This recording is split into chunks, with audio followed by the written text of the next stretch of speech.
अध्यक्ष महोदय, लक्षवेधी क्रमांक 1389. सन्माननीय अध्यक्ष महोदय, वितरित केल्याप्रमाणे. अध्यक्ष महोदय, आपल्या मुंबईत किंबहुना माझ्या विभागातील कुर्ला विधानसभेतील ज्या रेल्वेच्या हद्दीतील झोपडपट्ट्या आहेत त्या संदर्भात आजची लक्षवेधी आहे. विशेष करून गेल्या 3 ते 4 वर्षांपासून मी या लक्षवेधी किंवा 293च्या माध्यमातून सातत्याने हा विषय उपस्थित करतो आहे. पण अजूनपर्यंत ह्या बाबतीमध्ये पुढे आपण जात नाही आहोत. आपण नेहमी हेच उत्तर आहे की केंद्र सरकारची जागा आहे, रेल्वेची जागा आहे, त्यांची NOC आपल्याला लागणार आहे. आणि म्हणून माझी शासनाला विनंती आहे, कारण आमच्याकडे विभागामध्ये कुर्लामध्ये बर्मा रेल्वे लाईनच्या लगतच फक्त एक सिंगल ट्रॅक जातो कुर्ला ते माहुल दरम्यान, आणि त्या ट्रॅकवरून जो ज्वलनशील पदार्थ अनेक असतात. कोळसा असतो, केरोसिन असते, पेट्रोल असतं, डिझेल असतं. कारण इंडियन ऑइल वगैरे सर्व कंपन्या HP त्या ठिकाणी माहुलला आहेत. आणि त्याच्यामुळे बाजूला दुतर्फा त्या ट्रॅकच्या बाजूला बर्मा रेल्वेला एवढी मोठी झोपडपट्टी आहे की उद्या पुढे भविष्यामध्ये त्याचा धोका हा संपूर्ण मुंबईला होऊ शकतो. आणि म्हणून त्या बाबतीमध्ये एक सातत्याने त्यांना नोटिसासुद्धा येत आहेत, निष्कासन करावं या बाबतीमध्ये. पण माझी विनंती आहे की गेल्या 40 ते 50 वर्षापासून हे झोपडीधारक त्या ठिकाणी राहत आहेत आणि त्यांना प्रधानमंत्री आवास योजनेअंतर्गत जर PAP त्यांना उपलब्ध करून दिली तर मला वाटतं लवकरच हा प्रश्न त्यांचा निकाली लागेल. तर या संदर्भात हा एक प्रश्न आहे की नक्कीच या पंतप्रधान आवास योजनेअंतर्गत त्यांना PAP मिळणार का. आणि त्याचबरोबर दुसरा एक प्रश्न असा आहे की साबेनगर, क्रांतीनगर आणि संतोषी मातानगर या झोपडपट्ट्या रेल्वेच्या हद्दीतीलच आहेत, पण त्याला ट्रॅकपासून फार वेगळ्या आहेत आणि रेल्वेपासून फार वेगळ्या ठिकाणी आहेत. आणि त्यामुळे त्यांचा पुनर्विकास हा त्याच ठिकाणी होऊ शकतो. मुंबईतल्या अशा अनेक जागा आहेत रेल्वेच्या की त्या पुनर्विकसित करू शकतो आपण, आणि त्याच्यावरती धोरण ठरवायची गरज आहे. तर या बाबतीमध्ये सरकार सकारात्मक पद्धतीने जर का गेलं तर रेल्वे आणि महाराष्ट्र शासन असं म्हणून ज्या पद्धतीने SRA नियम आहेत, आता आज क्लस्टर डेव्हलपमेंटच्या माध्यमातून सुद्धा महाराष्ट्रामध्ये किंबहुना मुंबईमध्ये आपण डेव्हलपमेंट करतो आहोत. आज मुंबई आज वेगळ्या ठिकाणी आज आपल्या युती सरकारच्या माध्यमातून आज ती काट टाकते. पण या रेल्वेच्या हद्दीतील झोपड्यांचा विषय ऐरणीवर असल्यामुळे आज आपण कुठेतरी जवळजवळ 30 ते 40% झोपड्या या मुंबईमध्ये या रेल्वेच्या हद्दीतल्या आहेत. आणि म्हणून ह्या बाबतीमध्ये एक सकारात्मक पद्धतीने जर का सरकारने निर्णय घेतला तर रेल्वेच्या या हद्दीतील झोपड्यांना माझ्या विधानसभेतच नाही तर मुंबईपासून ठाणे, डोंबिवलीपर्यंतचा संपूर्ण विभाग हा संपूर्ण ह्याच्यामध्ये समाविष्ट आहे. आणि म्हणून या बाबतीमध्ये सकारात्मक पद्धतीने सरकार ह्या बाबतीत निर्णय घेईल का आणि या रेल्वे आणि महाराष्ट्र शासनाशी बैठक लावून एक धोरण नक्की करणार का.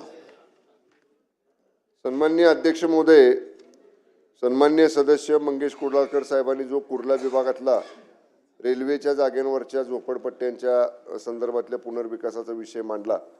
एकूण जवळपास 3.87 एकर क्षेत्रामध्ये रेल्वेच्या जागेत 1241 झोपड्यांना त्या ठिकाणी आपण नंबरिंग केलेलं आहे. आणि त्यातल्या 1188 झोपड्यांचं बायोमेट्रिक हे सुद्धा सन्मान्य अध्यक्ष महोदय या ठिकाणी आपण पूर्ण केलेलं आहे. सर्वेक्षण करायला, बायोमेट्रिक करायला रेल्वेनं आपल्याला या ठिकाणी संमती दिली, त्याप्रमाणे आपण ही कार्यवाही पूर्ण केली. परंतु जो केंद्र सरकारचा ना हरकत प्रमाणपत्र रेल्वेचं या ठिकाणी आपल्याला अपेक्षित आहे, ते रेल्वेचं ना हरकत प्रमाणपत्र सन्मान्य अध्यक्ष महोदय आपल्याला अद्याप या ठिकाणी प्राप्त झालेलं नाही.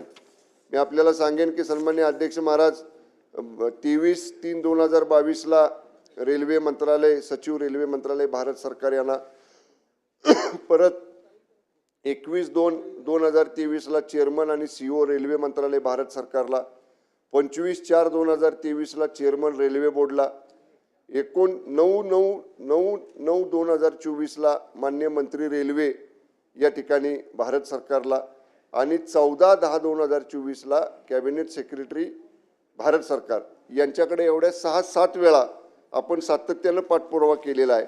आणि त्यातलं मला सन्मान्य सदस्य मंगेश कुडाळकर साहेबांना आवर्जून सांगायचं आहे की आदरणीय एकनाथजी शिंदे साहेब राज्याचे मुख्यमंत्री असताना 9 सप्टेंबर 2024ला माननीय केंद्रीय रेल्वे मंत्री अश्विनी वैष्णव यांना आदरणीय एकनाथजी शिंदे साहेबांनी स्वतः या ठिकाणी पत्र देऊन या प्रकल्प किती गरजेचा आहे हा कुर्ल्यातला आणि त्याला तातडीने NOC द्यावं अशा पद्धतीचा आग्रह, अशा पद्धतीचं लेखी पत्र तत्कालीन मुख्यमंत्री आणि आत्ताचे मुख्यमंत्री आदरणीय एकनाथजी शिंदे साहेबांनी दिलेला आहे. जे सन्मान्य कुडाळकर साहेब सांगतात की याचा पाठपुरावा करणं गरजेचं, जर आपण केला जरी असला तरी सुद्धा जेव्हा म्हणजे मला आवर्जून सांगितलं पाहिजे की याच्या अगोदर असंच डिफेन्स लँडचा एक प्रश्न सन्मान्य वरुण सरदेसाई इथं आहेत आणि आणखीन मला वाटतं मुरजीबाई पण इथं आहेत. तुम्ही पण त्या डिफेन्स लँडच्या लक्षवेधीच्या वेळी प्रश्न उपस्थित केला होता. आपण एक बैठक घेतली बघा, तुम्ही त्या बैठकीला आला होता माझ्या दालनामध्ये, आणि त्या बैठकीमध्ये आपण डिफेन्सच्या अधिकाऱ्यांकडे सुद्धा याचा आग्रह केला की बाबा ह्या डिफेन्सला म्हणजे संरक्षण दलाच्या जागेला तेवढी तर सेन्सिटिव्ह रेल्वेचं नाही. म्हणजे जसं डिफेन्सला अनेक नियम आहेत तेवढे कडक नियम रेल्वेच्या बाबतीत नाही, पण डिफेन्सच्या बाबतीत सुद्धा आपण पाठपुरावा करतोय. आपली बैठक झाली, आपण त्यांच्याकडे विनंती केली, आणि दिल्लीला जेव्हा सन्मान्य अध्यक्ष महोदय केंद्राचं अधिवेशन असतं लोकसभेचं आणि राज्याच्या प्रश्नासंदर्भात केंद्राकडे जे राज्याचे प्रश्न आहेत, तेव्हा माननीय मुख्यमंत्री, दोन्ही उपमुख्यमंत्री हे खासदार साहेबांच्या बरोबर आपल्या महाराष्ट्रातल्या एक संयुक्त बैठक घेतात आणि खासदार साहेबांनी तिथं प्रयत्न करावा राज्याच्या प्रश्नांसाठी.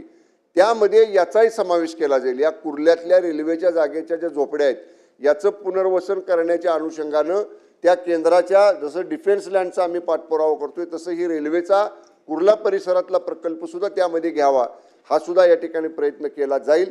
आणि आदरणीय उपमुख्यमंत्री तथा नगरविकास मंत्री माननीय एकनाथजी शिंदे साहेबांचा जेव्हा दिल्लीमध्ये केंद्रातल्या कामांसाठीचा दौरा असतो किंवा बैठका असतात, त्या शिंदे साहेबांच्या आणि आदरणीय मुख्यमंत्री देवेंद्र फडणवीस साहेबांच्या या दोघांच्याही प्राधान्यक्रमाच्या कामात या प्रकल्पाचा निश्चितपणे दिल्लीतल्या पाठपुराव्यासाठी समावेश केला जाईल.